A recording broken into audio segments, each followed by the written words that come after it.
আজ সন্ধেবেলা বানিয়েছিলাম মুচমুচে আলুর চপ।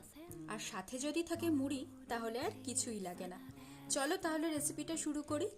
প্রথমে কড়াইতে একটু তেল গরম করে তাতে আদা বাটা, লঙ্কা, স্বাদ মতো নুন আর হলুদ দিয়ে মশলাটাকে কষিয়ে সেদ্ধ করে রাখা আলু ম্যাশড করে দিয়ে দেবো।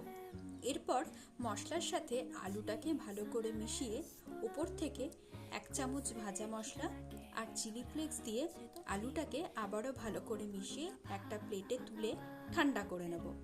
তোমরা চাইলে আলুর পুরের মধ্যে বাদাম ব্যবহার করতে পারো, আমার কাছে ছিল না বলে দিইনি।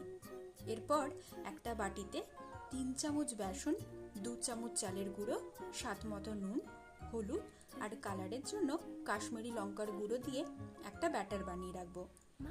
এদিকে আলুর পুর ঠান্ডা হয়ে গেলে হাতে অল্প তেল মেখে এভাবে আলুর পুরটাকে চপের আকারে গড়ে নেব। আমি এদিকে বেসনের ব্যাটারে অল্প বেকিং সোডা আর গরম তেল অ্যাড করেছি যাতে ব্যাটারটা ক্রিস্পি হয়।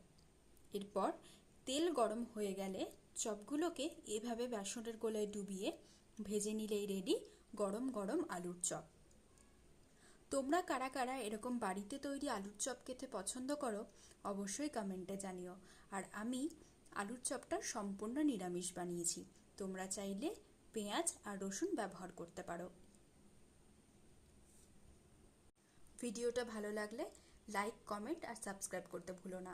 দেখা হচ্ছে নেক্সট একটা ভিডিওর সাথে। বাই।